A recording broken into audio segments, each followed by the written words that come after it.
Hvernig býr maður til vöru úr þreyttum ávöxtum og grænmeti? Við hjá Krónunni erum alltaf að leita leiða til að lágmarka sóun, koma bæði matvælum og öðrum efnivið aftur inn í hringrásarhagkerfið. Við höfum lengi lagt áherslu á að sporna gegn matarsóun með ýmsum verkefnum, til dæmis síðasta séns, en okkur langaði að taka þetta skrefinu lengra og heyrðum því þeim í meltu.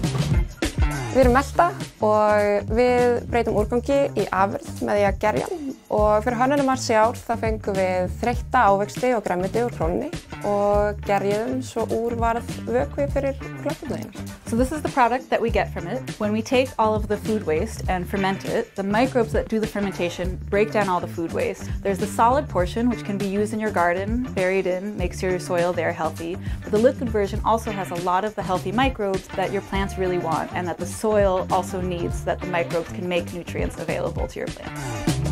Okkar innkoma var fyrst og fremst að sameina þessi markmið Krónunnar og meltu og koma því vel til skila í vörunni sjálfri.